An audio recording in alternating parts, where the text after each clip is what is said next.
Good evening, everyone. Thank you so much for joining us again for another Saving Elephants live stream with another excellent panel of guests. This is a first for me, and this is actually kind of exciting because I have on three different individuals whom I have never had on the podcast or on a panel before, even though I have had conversations with all three of them. So this will be new for me, but I know that they are all insightful. I know they have all got opinions, and you're going to hear them this evening. The central topic, of course, is around electoral reform. Various ideas about, most of us can agree on the left or right. There's something wrong with our politics right now, but what do we do about that? What do we do about that from an outside, I'll say a partisan lens? What are some ways in which maybe we can nudge the country in such a way that it's more responsive to the voters in a way that would be more conducive to responsible government? I'm going to go around the horn quickly and introduce each of the three individuals here. We have first Jeff Mayhugh, host of the Politics and Parenting podcast and vice president of the No Cap Fund, a not-for-profit interested in removing the cap on the number of representatives in the United States Congress. I am very confident, Jeff, we're going to hear your 2 cents on that more at length, so I won't steal your thunder there. But Jeff, very good to have you on the panel tonight. Thank you for having me. I'm very excited to speak with Dan and Thomas again. So awesome. Dan, speaking of Dan Sally is host of the Middleweight Politics podcast. Sorry, I keep wanting to say Middleweight Politics on both YouTube and a podcast platform. I was had the good pleasure of being a guest on one of your recent episodes, and I was on a previous podcast here, the aptly named You Don't Have to Yell podcast, back when you were doing that back in the day. So Dan, good to pick your brain up there in the far left corner or right-hand corner, I guess, of the country, the very leftist Massachusetts area. Good to have you. I think we could call it far left. Yeah, absolutely. Thanks for inviting me. I'm psyched to be here. Awesome.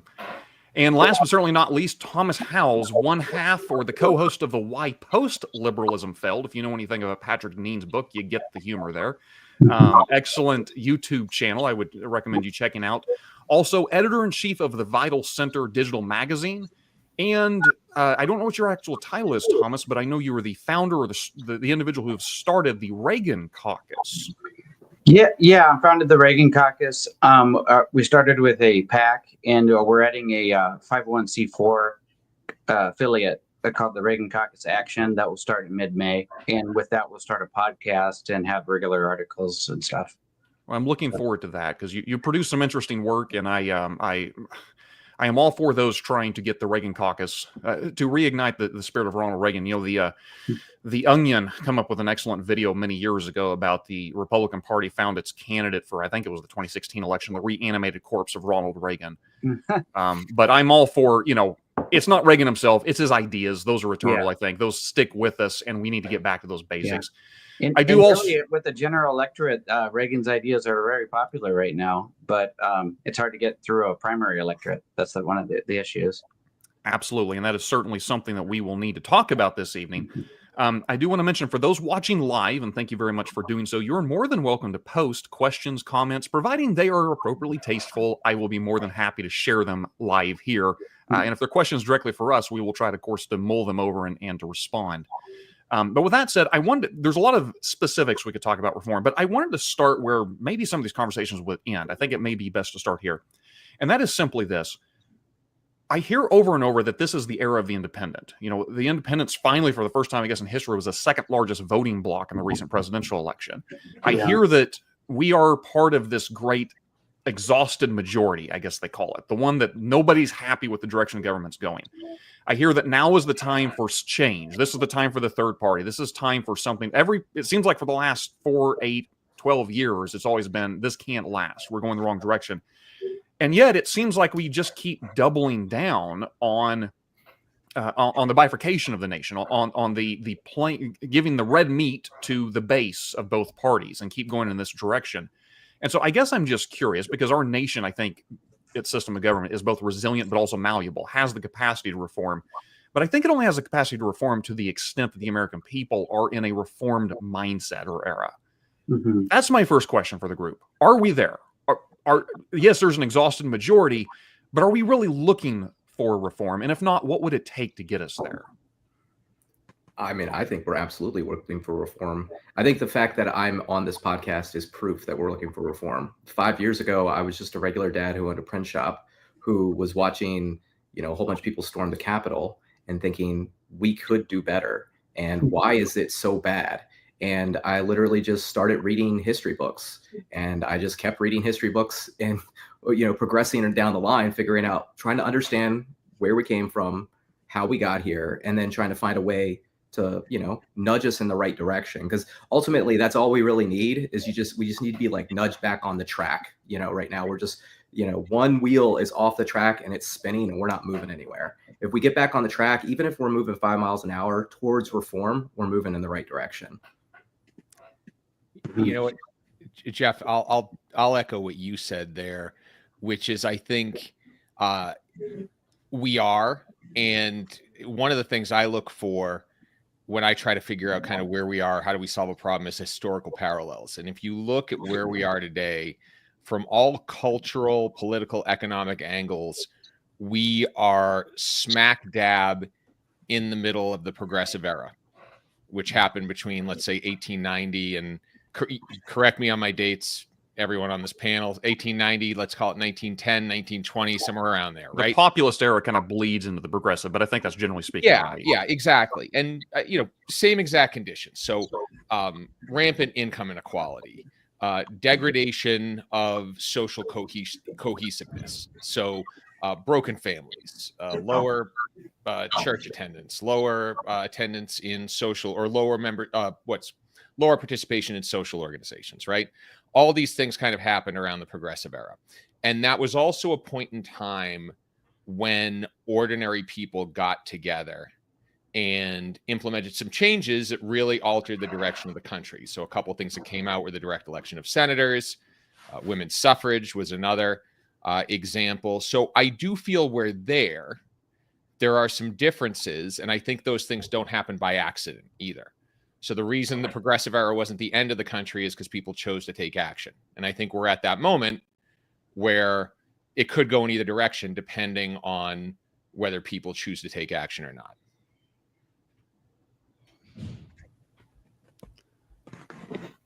Yeah, I definitely think we're there. I wish we would have been there sooner. But I think that if we're reaching a threshold here where I think, whereas 5-10 years ago, you felt more comfortable avoiding politics because of its, politics is messy. I think more and more people are realizing that if they don't chip in, who will? That they should do their part to make things better. You're seeing more social entrepreneurship. I think we're just getting started there. But I'm seeing all these things pop up that are still pretty early on. But I think we're there. I mean, I think people are feeling it a little bit more in their daily life. And the more you see that, I think the more you're going to get people getting involved, because we do need to get involved. I think there's Jeff's heard me say this a million times, but when you get a full primary, right, like competitive primary, it's about 30 million people vote in a GOP primary, or 30 million vote in a Democratic primary, and there's 258 million adults in the United States. So if you wanted to make a better Republican Party, that's, maybe 15 million people you bring in from that the other 228 million people, right? Mm-hmm. It's possible. People act like they just want to wait and passively and see things work themselves out on their own. But it won't get better until people start getting involved. And hopefully that leads to people getting more involved in their local politics as well, and more focused on things like congressional races than the presidential races, because really Congress should be the more powerful branch of government, but it isn't right now. That is, I'm not, Thomas, going to let you bait Jeff this early in the conversation. Congress being that powerful, because I want to get there, but I wanted to add to the question I had asked, because there's a lot of work. The Independent Center, I've had some of their representatives on the podcast in the past, and they've done a lot of work research wise around why independent voices are growing, and they claim, and I'm sure they've got the data to back it up, that ironically, independent voices tend to be almost more ideologically cohesive than we would think. That being said, I could also see a scenario in which all of us can agree, and our neighbors can all agree, yes, the time for reform is now. We all agree it's now. And then when you start to ask people, what do you mean by that? We have really different ideas of which direction we need to be going. Take something as simple as you could ask people, are elections messed up? Or is voting fair in this country? And you get widespread agreement, yes, but most of the time, part of the country means by that, well, there's all these dead people voting. Elections are fraudulent. Look at it, elected Joe Biden. That wasn't a real election.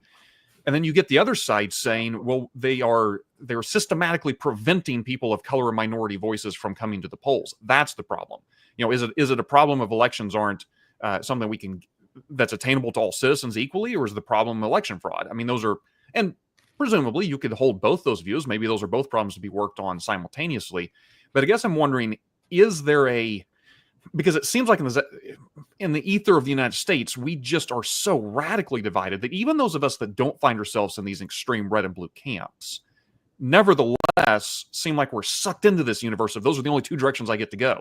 Like, is there really this large swell group of people out there? You give them a third option that's maybe a little bit more, say, classical liberal, maybe more, I'll say, maybe more socially liberal, economically conservative. Mm-hmm.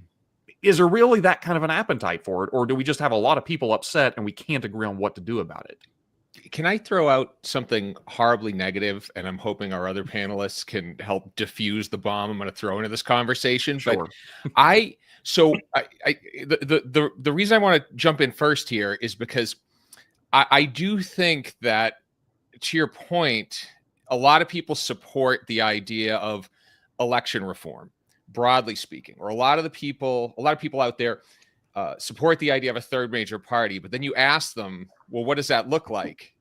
And you get a million different answers. And especially when we go to the third party question, people like the party that represents their views exactly as their views are. So, if they're Republican, they want a Republican party that looks more like their views and less like the things they disagree with in their party, and vice versa on the Democratic side. So I do think that the challenge is going to be establishing some consensus around what that reform looks like, because I do think independents are a diffuse group. And I think part two, and probably more importantly, kind of hovering above all this, is the fact that people are justifiably frustrated and they're justifiably angry with the state of affairs in this country, the state of affairs in Washington. And so in a lot of cases, I think the challenge of taking a more institutionalist voice, the idea that these institutions should be reformed but not burned to the ground, is sometimes fighting against the prevailing sentiment of the population. And Jeff, Thomas, I'm hoping you have a counter to this, because I would really like to not be right in that assessment. Well, I mean, I think at the end of the day, we kind of need a third founding, if we're being honest about the situation. If you look at a lot of the intellectuals and what they've been writing about from the left and the right, Yuval Levin, Ezra Klein, Neil Gorsuch. Wait a minute, Jeff. Wait a minute. Since we're on this spot, you better describe the second founding, because that could either be the FDR era or the Lincoln. What do you mean by this? What is the second third founding? The second founding would be after the Civil War. Okay, fair enough. Okay, so the first founding, established the right, equality for man, and the second founding, actually established the equality for man.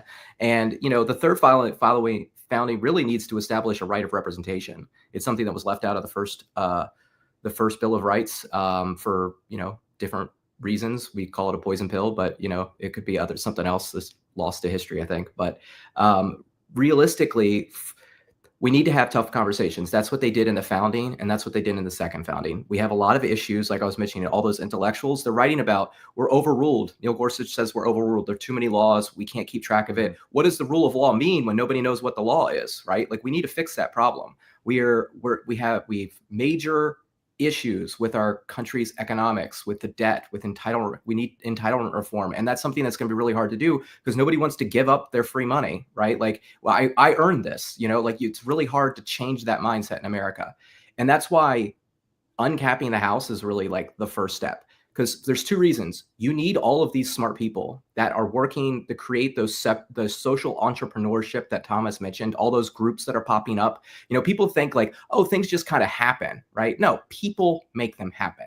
Thomas is making them happen, right? He's moving the needle in the right direction. We need more people like that. And we need to create jobs for them in Congress to fix these problems, right? We need a place to have tough conversations. And that place is supposed to be our Congress. And right now, too many of the interests of the country are left out of that conversation. And that's ultimately why we're failing to legislate and fix some of these problems that we're having.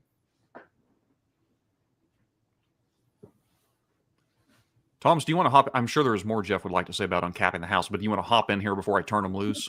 Yeah, no, I'm interested by Jeff's idea of uncapping the House. Maybe the audience doesn't know.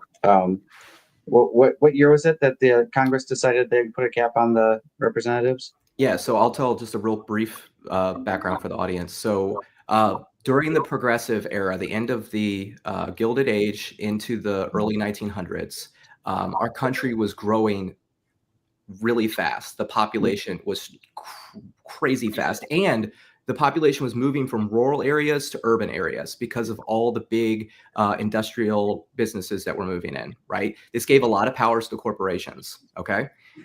This was also a problem for the House of Representatives. They kept on adding people. It was confusing. It was hard to get things done. Thomas Reed became Speaker of the House during this period of time, and he consolidated a lot of power into the membership leaders and to the speaker because of this issue.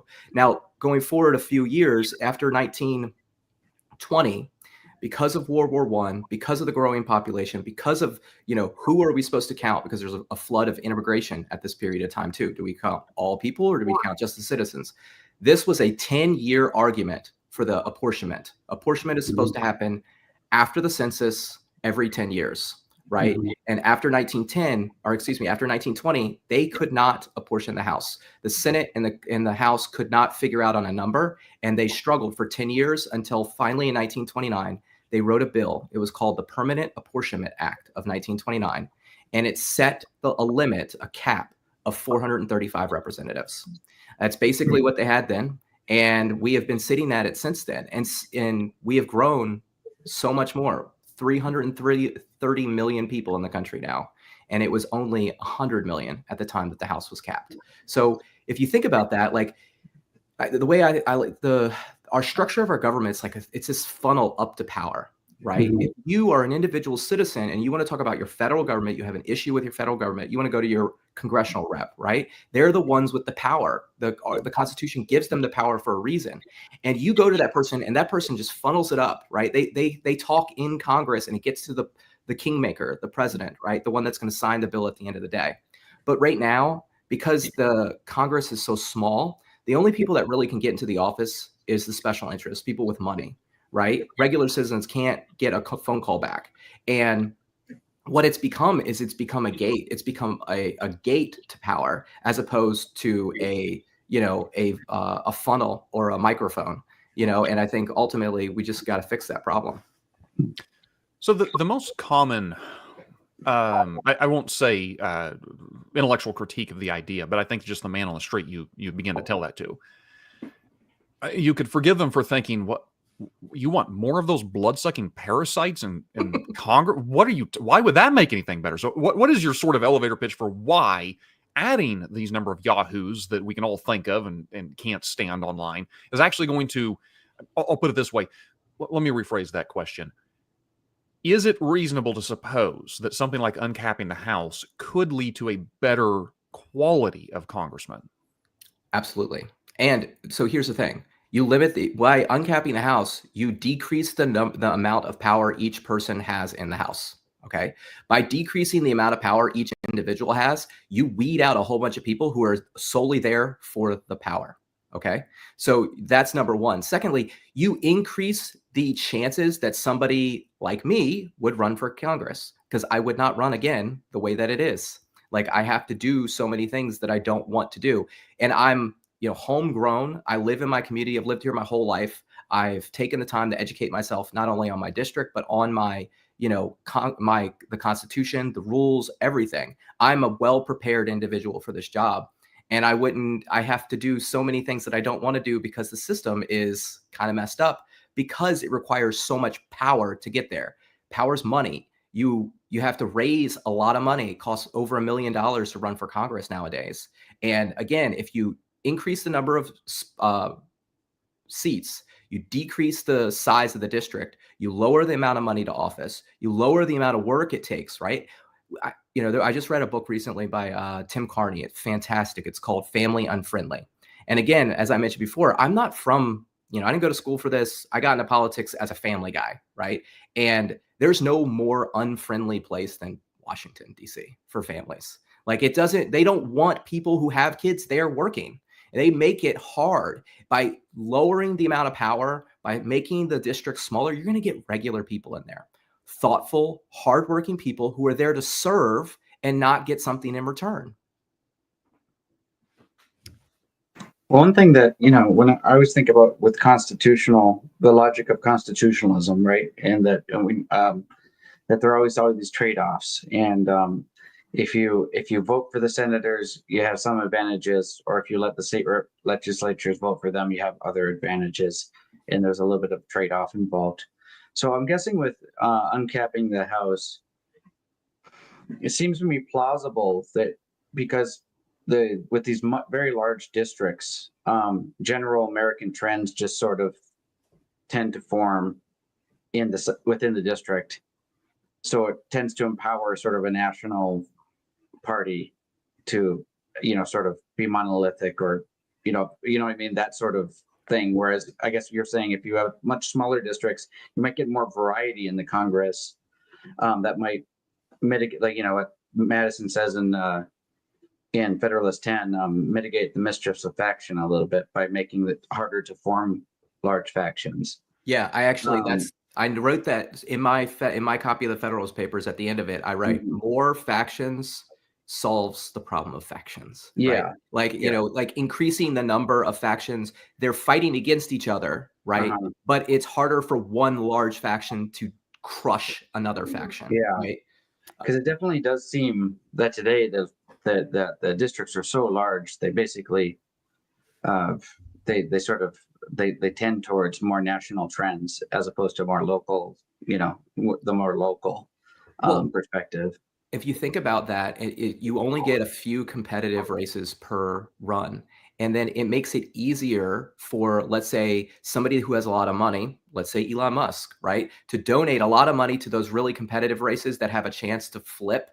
And then now you have control of the House, right? Like, that's ultimately like what we're looking at right now. The reason that the Republicans have the presidency, the Senate, and the House is because they wanted the presidency, the Senate, and the House. They designed it that way. And if you work on like a local level, you'll see it very easily. If you go to try to help somebody, like I got into politics, there was a guy running who was like a really highly qualified candidate, but he was in what they considered a blue district. So he got almost no party support, right? They're going to dump all their party support into the districts that wins the party, the power. They don't care about getting the best person in the seat to help the people. They care about winning the party power. And by increasing the number of districts that they have to control, it makes it harder for them to control it. It also, some individuals get most animated about the notion of gerrymandering.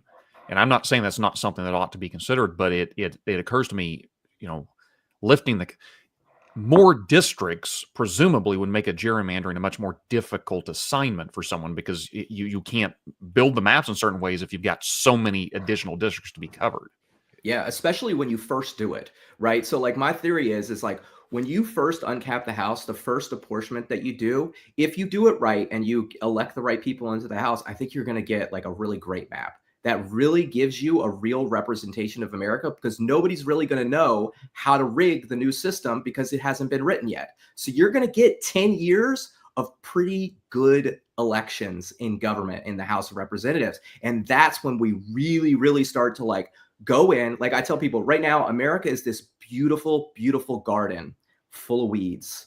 We got weeds everywhere, dandelions, you know, just everywhere. We just need a whole bunch of really great gardeners in the House of Representatives going and trimming it back, right? Like we got to go to a point where Neil Gorsuch is like, we're not overruled anymore. People can actually know the law. You know, Alan Greenspan's like, hey, we did entitlement reform. We're gonna take on the debt problem finally, right? Like my generation wants to know that my children are going to be okay.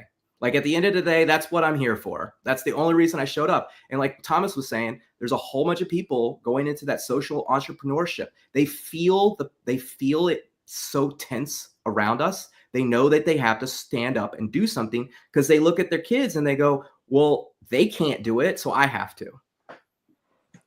I do get the sense that probably, I mean, my guess would be if you did that, you had the smaller districts that would encourage people to get more involved in congressional politics. And Yes. it seems to me that would maybe spill over into this problem of what we're having now, where people are tolerating all these rule by executive order and executive fiat, or rule by the justices. But because the real problem that that's underneath that is that Congress is weak. It doesn't want to do anything Because and it doesn't feel it can. maybe what you're saying is like if the people are more involved in the House races and Senate races, they'll be more involved in like pushing their representative or senator to do something. You know, that they not be so weak at this. I don't know.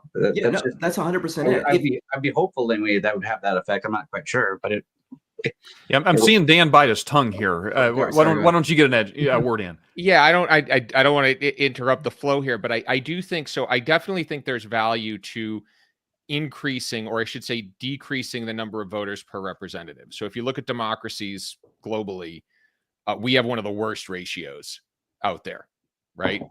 But there's another thing I want to touch on, which is the issue of factions and the issue of party power, because I think we are in an era now where personality matters more than platform in many cases. And part of the reason why I think the parties move as such a monolith is because you do have these personalities that dominate the parties and almost dictate policy, dictate who's in and who's out in that way. And I would say another key difference between the United States and other democracies is that we have laws that prohibit other factions from forming. So we have laws that make it very, very difficult for minor parties to form and gain traction against the two major parties when the two major parties fail to deliver. And in my mind, I definitely think uncapping the House is a good reform. My wave of magic wand solution is to implement a system where smaller parties have an easier time forming. And the easiest way to do it is to allocate representatives proportionately. So rather than having, so great example, we'll take my state of Massachusetts and Josh, your state of Oklahoma, right?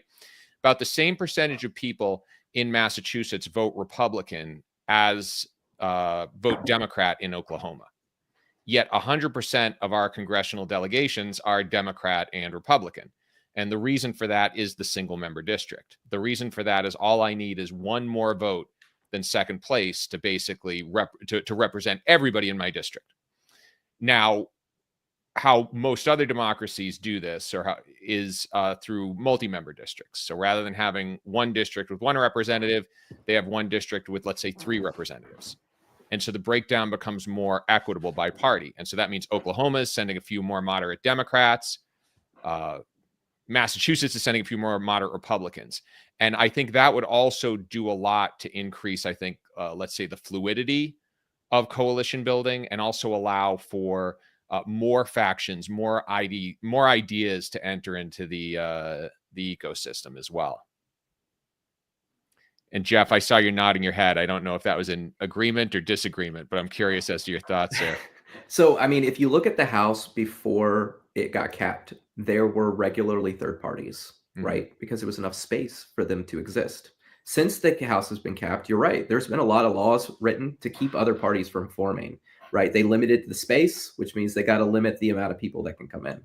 So I do think that I'm not a big fan of that system, to be honest with you. I like the system that we have. I just think we need more representatives. I think there is something to, I think we have this adaptable system that understands that we want unity among the people, a consensus about what we're doing, but we also understand that the most fluid or best way to manipulate power is concentrated, right? So you take a lot of power and you concentrate it into one, and I think it works, okay? And that is just, I think, a too decentralized. I think you just don't get maybe you get a more representative system, maybe, but I think what you really get is you really get a system that will struggle to overcome really difficult things when the country needs it. And I think our country has proven through the system that we have that when things get tough, we unite pretty quick, and we move the cogs, the checks and balances against each other seem to just flow together when we need it, like in World War II,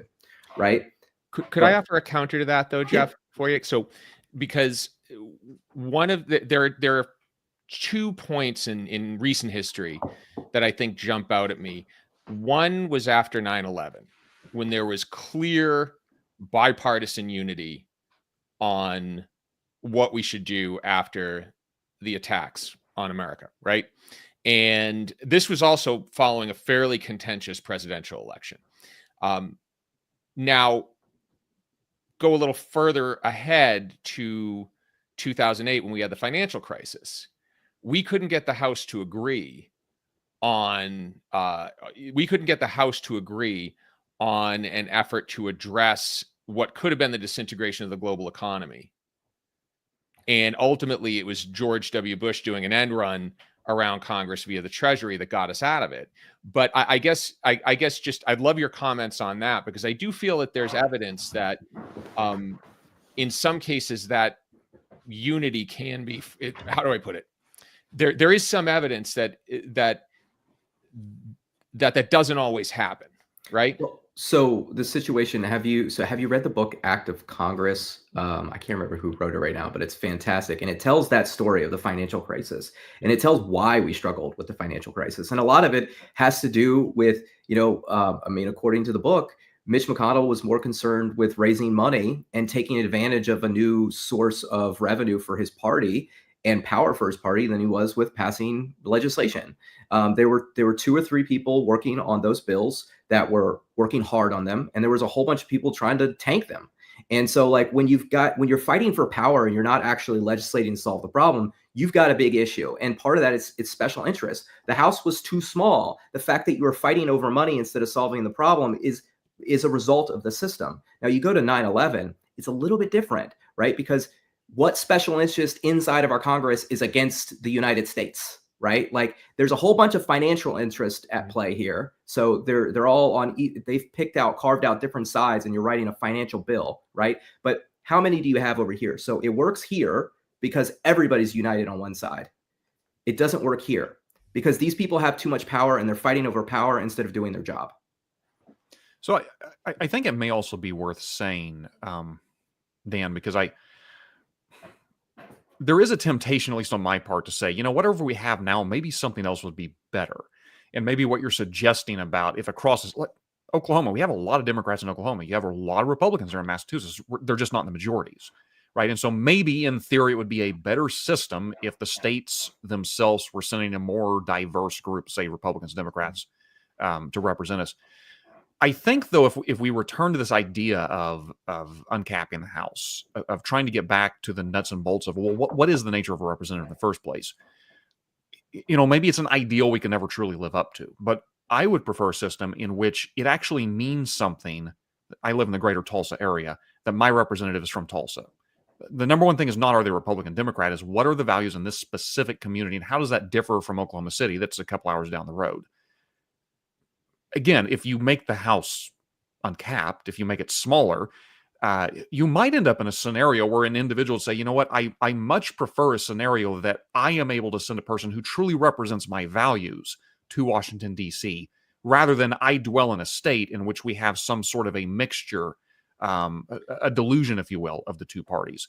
Again, to be fair, what you're suggesting makes a lot more sense in the stupid 435 cap we currently have. But if we could uncap the House, then it may make sense to think beyond what you're suggesting. Does that make sense? Makes perfect sense. And I do think ultimately, if we go beyond sort of the policy wonks out there, the folks like us who kind of live and breathe this stuff constantly, I think most people want better representation. I think most people don't care, to be frank, whether they have red, blue, green, purple, what have you. I think they just want somebody who represents their interests. And so certainly, I'm a big fan of decentralizing power to as local a level as possible. And so uncapping the House certainly gets us further there in the system we have now, for sure. And I don't think the two are mutually exclusive by any means. And we can return to this topic. I know so long as Jeff's on the call, he will probably continuously reference uncapping the House. Not a problem. I'm a fan of the idea, but I do want to add to it. I was I think I told this in the last podcast I was on. I was listening to an interview that Steve Hayes of the Dispatch, he was interviewing former Congressman Paul Ryan, and they were talking about this whole notion of earmarks. I think probably, we're all enough of a political nut. We remember in the 90s, early 2000s, that was the big argument, right? Earmarks. Is it corrupting? Is it the necessary? Is it what allows the wheels to be greased so that legislation get through, or is it just bad all the way down?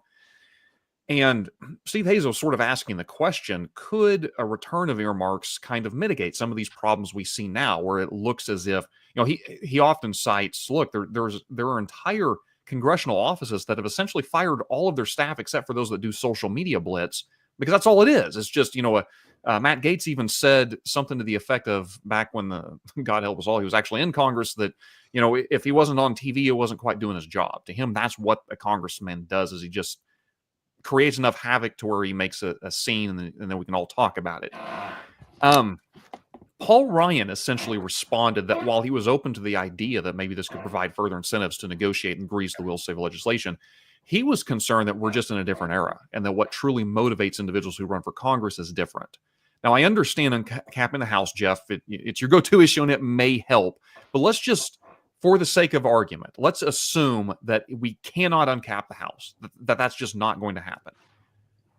What is necessary to change the culture in Washington to, I guess what I would say, make Congress get great again, to make Congress do its job, and to stop shoving all of its power over to the executive and judicial branches? Like, what would truly incentivize individuals who run for Congress who don't think it's their job to get on TV, but it's actually their job to do the hard work behind the scenes of negotiations, and that they see politics not as the nation is doomed if my opponent wins, but more of the boring negotiations that take place in just how we live our daily lives? It's really hard, because everything you just said just explains how uncapping the House would solve all those problems. Literally, it would actually just solve all those problems. I tell people, the thing that boggles my mind is, how are we not talking about this every single day? How is every single person who writes anywhere about politics not talking about this? It blows my mind, because it's a political winner. Like Dan just said, people want more representation. They absolutely want more representation. People, so many of the MAGA group, okay, they are voting for Trump because they believe he represents them. They shouldn't believe that. They believe it because they have no idea who the representative is in Congress, because their district's too big. I'm sorry, I got way off. What was your question again? Well, it started off with a caveat. Let's just assume you can't do that. Is there any means of? Because, look, our entire and this is never nothing, say die, Jeff. Yeah, never say die. This is nothing new or novel, but it bears repeating. Our founders developed a system with the presumption that Congress was always going to jealously guard its power. Now, I think our founders got a lot of things right, but I think they had no way of knowing, about central heating and air, about making Washington, D.C. actually an end in of itself, that individuals prefer that job over the ability to, say, represent their voices from the previous constituent groups. Is there anything that can actually be done beyond just uncapping the House? Because I agree that could go a long ways. what is necessary to culturally change things so that individuals, and let me back up and say it this way. Years ago, there were a lot of attorneys on the right that got in their head, we need something like a Federalist Society that preaches the virtues of essentially a judiciary that's not an activist, but recognizes their role in the interpretation of the law. We got that. It just took decades. What is necessary to begin to slowly change the culture so that when someone gets in their head, I want to run for Congress, they don't want to be the next Matt Gaetz. They want to be someone who actually behaves as a representative the way our founders envisioned it. If I can't uncap the House, I'm raising the pay.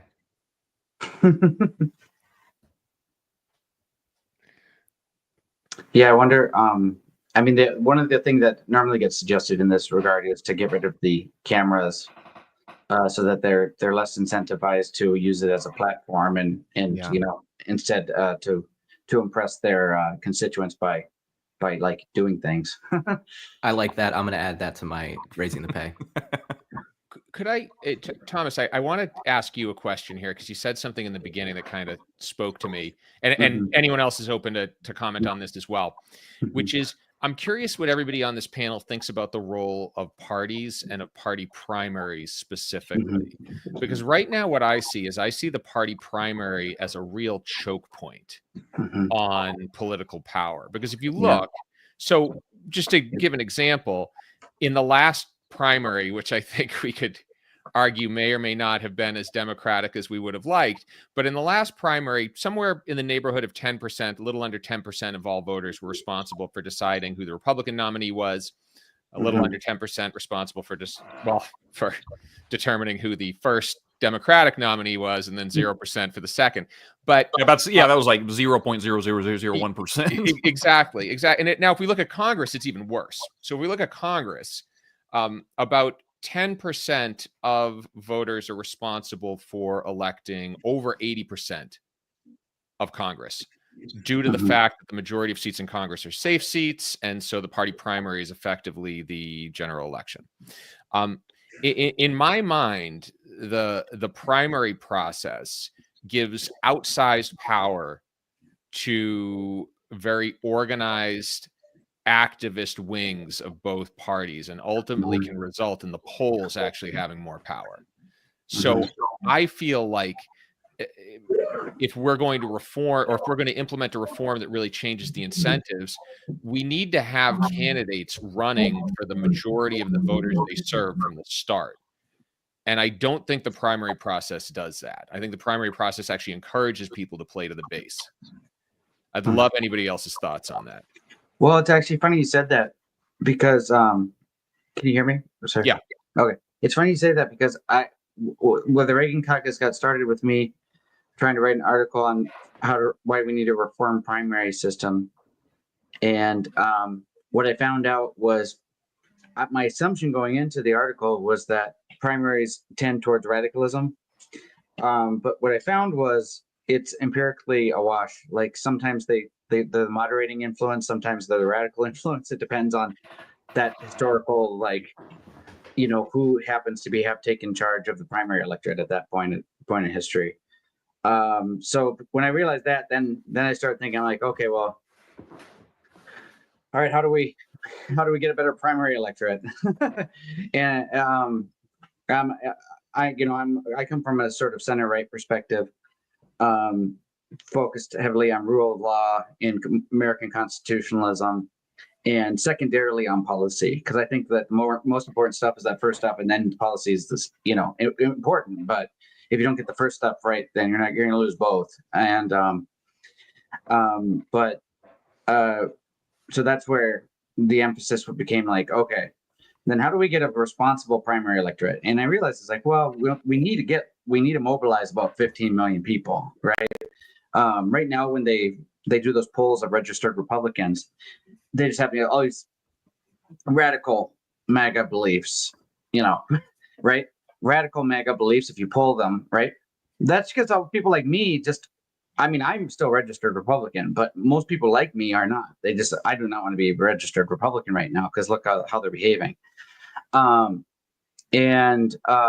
And that's a mistake because now they have an inordinate amount of power because everybody in Congress is looking at polls of registered voters and especially registered Republicans, like the Republicans are in Congress.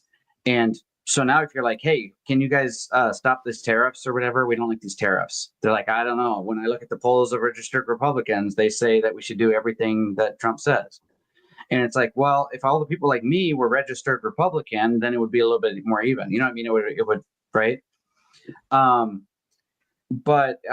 Yeah, we need. I mean, if I would like it if all the people like me mobilized. Obviously, people who aren't like me would like it if other people mobilized. But if I feel like they're in those 228 million people that aren't currently voting in GOP primaries, I'm hoping that I can find or at least convince, 15 million people that are more center right. But let's focus on the rule of law and on constitutionalism. But right now we're not there yet. I think Nikki Haley showed that sort of the normie Republican vote could be like 20-30% in the places she campaigned. So that's not a bad place to start. So on my end, obviously not everyone agrees with my perspective. I'm coming from a more like sort of center right. I'd say Reaganite perspective. I'm not a big fan of owning the libs, but I do have right leaning policy preferences. So. Yeah, I think it was even Ben Shapiro that pointed out the 14th Amendment makes it illegal to own the libs. Yeah, exactly. Well, the 13th Amendment does, but then 14th Amendment, makes it even more difficult to get around it. Dan, it's an excellent question, and I'm not as sold on this as the podcaster Jonah Goldberg, but I think he's onto something here that. By the way, Jonah Goldberg supports uncapping the House. Yeah. Well, he does. He very much does. What's that? Oh, good job, Jonah. He wrote about it before I ever even knew about it. Like, he's known about it longer than me. I think it was its first. Although, to be fair, it's possible he mostly supports it out of spite for George Will, like chewing him a new one because he was like, "Why would you want to do that?" So he wrote a whole article about it. But no, he does support that. But something else he supports is the notion of making the party strong again. And I wanted to start here because I think it begins with the same counterintuitive notion of a lot of people are sick of our members of Congress. And here comes this guy, Jeff. Well, we just need more of them. Whoa. What? Why would that make it? Wouldn't that just make it worse? Or and I do agree, if you can't uncap the House, maybe giving them a pay raise would help. I've suggested that, and so I have gotten the most vicious comments on social media by daring to suggest maybe we should give congressmen a raise. Not because I like congressmen, but I want a better crop running for office. Well, it's the same reason you want to give like police officers a raise, right? It's like you're not saying it's counterintuitive, right? Because you're saying, hey, if they aren't doing a good enough job, let's give them a raise, and we're like, no, let me explain. And the same thing holds here for party primaries, Dan.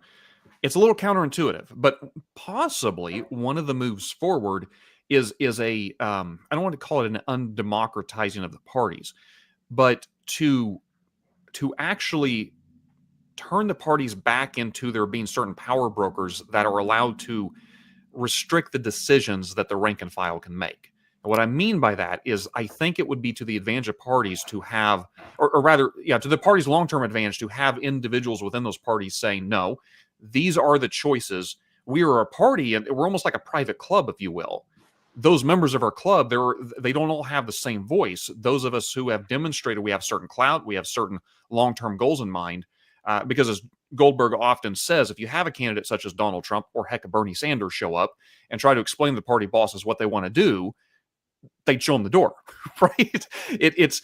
And I'm not just trying to pick on Trump and Sanders necessarily, but I guess what I mean is if you have parties that have more central control over who their candidates are, in theory, you would have a better crop of candidates so that then the American people at large would say, okay, I'm not choosing between Bernie Sanders and Donald Trump. I'm choosing between individuals who the parties themselves said this best represents not only our values, but our long-term interest to be a viable force in politics. Yeah, I'll throw out a couple of things here that I've seen, and it's my belief that part of the reason we're in the state we're in today is because the Democrats do indeed operate as a stronger party, and that's actually worked against them. Because if you look back in 2016, that was a change election, right? And our choice was Donald Trump and ultimately Hillary Clinton. But of course, we all know that Hillary Clinton was running against Bernie Sanders, who had tremendous enthusiasm behind him. And a lot of that enthusiasm or a lot of that momentum was blunted by the use of superdelegates, which were developed specifically to lessen the power of the party's activist wing, right? And so in a lot of ways, the Democrats are the stronger party and yet have the weaker value proposition to voters. They represent the status quo at a time when the status quo is immensely unpopular. If we look at the Republicans, of course, on the flip side, we've got a party that's effectively been taken over by the MAGA wing, with the exception of a few key districts in the United States. And if you look across the country, of the Republicans that voted to impeach Donald Trump after the January 6th attack, the only ones who survived primary challenges were from open primary states. So you had Lisa Murkowski in Alaska. You had David Valadao in California. You had two folks in Washington. Their names escape me. But these were people who ultimately survived primary challenges, because the open primary makes it a lot harder for one centralized, powerful figure in a party to ultimately put their thumbs on the scales and get somebody primaried out. And so in a lot of ways, I think, yes, to an extent, I would love a stronger party as an institution. But the way I see that playing out in reality right now doesn't seem to be delivering the kind of results that Jonah Goldberg or, other folks have said they would. And that is, to be fair, part of why I say I'm not as gung-ho as Goldberg is on this idea. I love it too. I think we'd be a healthier nation if we could get there. I just don't know that we can right now. Yeah. Yeah, it might be the case, and this is kind of where I've gone with it, because I started off agreeing with Jonah Goldberg on that, and I tend to agree with Jonah Goldberg on a lot of things because he's a pretty smart guy. But yeah, I kind of have the sense that the sort of the genie's out of the bottle, or whatever they say. I don't know if we can go back to that. People also just the ethos of politics is more towards more democratic processes, even when it's not the government, it's just the party. Well, and so Thomas, I want to ask you, because this is something that presumably is. I'm getting the sense that your hope with the Reagan Caucus is a sort of, I'll call it small d, democratic uprising within the current GOP, and not a return to form of, say, the pre-2016 Trump era, in which party bosses are able to pull us back into the good old days and the way things were supposed to be. Yeah, no, my hope would be, well, I'm open to what you guys are talking about with primary reform. I'm totally open to that. I just don't. I think the way it's going to work is you need to have change in the political culture come first at this point, because you have to get the support behind that sort of thing. So I'm focused on the change in the political culture, and also the change in the electorate, because that comes, the cart before the horse all thing, right? You've got to actually get your type of you got to change that first. But I'm open to it. I think there's good arguments. But yeah, I would, if we could get it to a point where the people who are most conscientious and serious about the long-term future of the United States, people who believe in a rule of law and believe in norms and the Constitution, constitutionalism, which have been very successful. Even though they're not perfect, they've been very successful. We do not want to go back to absolutism. That's why some of the stuff with like the executive fiat is so dangerous, because it brings back some of the elements of absolutism. If you could get both parties to sort of have a consensus like that again, like we did at one point, and you could have the primary electorates of both parties have that some sort of consensus on that, then I feel like some of the issues of polarization and the dread about our future would could potentially go down. If we got to a point where we didn't feel terrified if the other party won, because we know that the other party is going to win sometimes. In fact, the way both parties are so competitive, it's going to average about 50-50, right? we're not going to. I talk to people all the time, and they have this weird hope that their party's going to just win for like decades on, right? What And a- it's like just not very realistic. So we have to hope that the most conscientious people of both parties get more involved and set it up such that we can at least trust the other side to play by the rules and to respect the next election and the things that we should be doing already, right? Yeah, Tom, some of the most fun I've had when I'm on panels with my friends on the left is some of them will go on a long diatribe of all the ways we need to fix the system.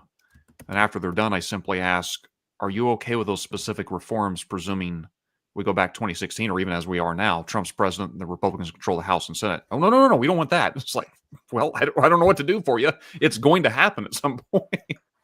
But we're coming out at the end of the hour, and I want to give each of you gentlemen a chance to have a last word if you feel like there's something just on your chest. Jeff, I'm sure you want to mention uncap the House at least once more.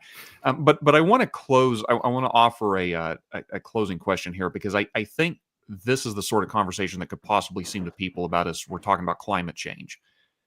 And you walk away saying, okay, well, I could use less straws, but how am I actually going to individually impact, the temperature of the planet, if you will? And so I want to approach this from two angles, and you can answer only one of these if you want. One being, practically speaking, what can the voters do?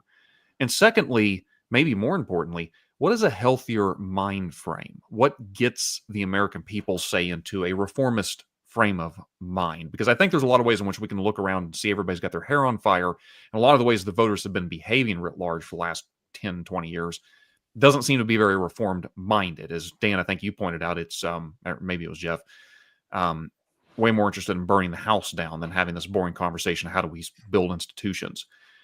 So what would you encourage the listener? No, here's what you can actively do in your life that, sure, it's not going to move the goalposts, but it is something you could do to be contributing to the solution. Okay, so I'll go first. One is invest in something like the Reagan Caucus. Like, if you're a regular person and you feel like the groups that are running the world are not the groups for you, then invest in a new group. Okay. And you help that group grow larger and larger, and it'll have more influence, and eventually it'll be the group that everybody's complaining about. Right. And so, like, that's kind of how it works. And it's something simple that you can do. If you don't want to join that group, form your own group, get together with people. If you don't even want to do that, like, the most basic thing I can tell you to do is read. Right. So, like, on my podcast, I'm going to get ready. We're going to do our first book club. It's going to be a book club for men, father and son. We're going to read The Conductor. It's a great story about John Reagan. And it's just important to learn about stories like this. This is a guy that laid the intellectual foundation for abolitionism, right? He did something really, really difficult. Almost nobody knows about him, right? And what he had to go through to do this is just a great story. And if you read that, if you're just a person that's tired of politics, what you will learn here will allow you to know who to follow, right? Because that's the biggest thing. I think that people are voting for people they don't really want to vote for. And this will give you a better foundation of knowing who to vote for. So join a group, invest in a group, and read.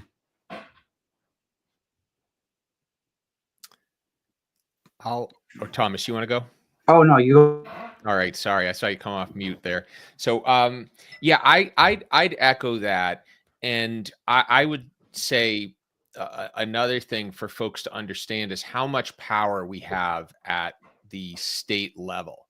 I think one of the big mistakes, Josh, getting back to something you said about the left endorsing certain reforms, I think one of the mistakes the left has made recently is really bemoaning federalism and not realizing what a good job federalism does at keeping a centralized authority from just steamrolling the entire country. And every state has the ability to be its own little incubator for different innovations. And if you look, again, getting back to states I cited earlier, Alaska has a very innovative system of elections. California has a top 2 primary system. There are reforms you can make at the state level that can have a real impact and can change the tone and the incentives for people seeking office. And depending on what state you live in, you have a far greater impact at that level, or I should say, regardless of what state you live in. But if you live in a small state like mine, like Massachusetts, you have immense power. So I think that's a place where somebody who's really interested in reform can take action. And there are lots of organizations working at the state level to make change happen. So I would recommend finding them and getting involved. Part two of that is in terms of maybe realistically, how does this see lift? I do believe that the majority of people out there are not necessarily as interested in structures as they are with kind of the prevailing issues of the day. And I do ultimately feel that for those reforms to take place, they're going to have to be latched on to a much larger, broader political movement that really addresses some of the issues that people have with the state of the economy, with the state of the country on the whole. But I would say for anyone watching who wants to take action, I would say really look at the state level, because that is an area where you can have some serious impact. Yeah, I think you guys brought up some good points. And I do think that I'm glad that Jeff mentioned the reading thing. I don't think it's a coincidence that modern constitutional democracy came when it did after record levels of literacy, right? Teddy Roosevelt made this point about Machiavelli. He said, we should probably be harder on the people of Machiavelli's time than Machiavelli himself. That if you wanted to succeed in politics, you'd have to succeed as a thug prince who did all these awful things. And not to say that that's right, you shouldn't do that either. But the fact that the context in which Teddy Roosevelt brought up the point that the context is the political culture that would allow it. And I think even Teddy Roosevelt, was being a little hard on those people, because the truth is they were very poor and they were illiterate, and it was very difficult for them to be involved in politics or know anything about it, right? But with mass literacy, people got more politically involved, and we started to see more what's that term? What's the term that's used in Why Nations Failed? More inclusive institutions, right? We started to see more inclusive institutions where a genuine rule of law, not just a rule by law. And I'm actually very worried the last 11 years how little people are reading because of smartphones, including myself. I've read less in the last 11 years because of smartphones. And it's my job. I still read quite a bit compared to the average person because it's part of my job. But the opportunity cost of reading seems higher these days. And I think that affects the way we think, and I think it tends towards more of a tribalism, the kind of media that we consume. Although I don't agree with a lot of things he said. I think Marshall McLuhan and his people got onto something when he expected a new kind of tribalism to come out of the new media, and I think we're seeing that. I think reading a lot of books and following your curiosity tends towards people seeing things from a more universal perspective, and that tends to contribute to a mindset of a rule of law, I think. But anyway, so those are really important things, and what you were saying is also important. And I think that's where we're seeing, even with the party platform, if you want to make changes, like the Federalist Society too, was an effort to have justices who were a little more restrained in their use, more restrained, right? That succeeded as a movement, as part of a larger political movement, in which a lot of people didn't really care that much about it, but they were okay with it, right? That's maybe the best we can hope for. Maybe a lot of people aren't going to care about uncapping the House in our political movement, but they're okay with it. As long as we have a big enough faction of our movement that it cares about that, then we can get things done in that regard. So I think that you're getting at a good point there. Obviously, if you're a Reaganite, you should join us. You should register Republican and get ready to vote for Reaganite candidates in your primaries, and also in the general election. But I'm actually kind of waiting. I'm hoping for somebody to copy us over on the Democrat side. I hope somebody, a responsible, conscientious Democrat faction. I wish somebody would do that because in the future, I really think we need to have two strong, viable, responsible adult parties. Or we'll get the large scale primary reform to allow third parties. That could happen in the future too. But you probably won't get there until you get some improvements in the two parties. So that's I guess that's what I have to say. Sorry, I rambled on a little bit there. No, it's all good. I friend of the show, Stephen Phelps, who's been on a time or two, definitely more left of center, but very thoughtful. He says, and I think he's absolutely right, that a good conservative movement brings out. He says, "I want you conservatives to be smart and thoughtful and really well thinking through, because quite frankly, that makes us liberals better." And I do think that is true. I think, unfortunately, we're suffering from the weakness of both sides, not their strengths at the moment. I need to have you gentlemen back on for another panel discussion over maybe covering what to read. I was at a bookstore yesterday, and I'm not sure I'm convinced that if all Americans were reading, we may actually be read The Conductor, but there are some, 50 Shades of Grey or the Twilight series. I don't know if that's going to make us better citizens necessarily. But you have to have men walk into the bookstore if you want to change those books. Like, you actually have to have men walk into the store because they order based on who's walking into the store. If guys don't walk into the store, you know how many guys just order their stuff on Amazon? Go to the store, like physically walk in the store. You can have an impact on a young boy there, right? Like, that's like looking what to read, right? Like, you could make a recommendation like this, go to the store. And to be clear, I didn't mean to implicate the ladies with the 50 Shades of Grey and the Twilight series. But you're not wrong. Like, I spent a lot of time in bookstores, and it is a real thing. It is. I guess I'm saying men are perfectly capable of having debauchery appetites as well. I think both of the sexes have their weak points, but people of virtue and value need to be walking into bookstores expecting and demanding the sort of things that that would lead to a small R, I'll say small R Republican virtue in the electorate.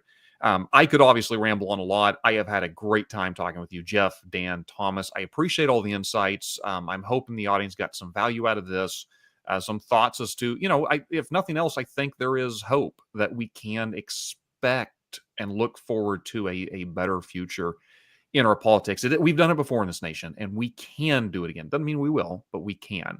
And so with that, I will be signing off for the evening, and we will see you guys next time. Thanks, Josh. Thank you.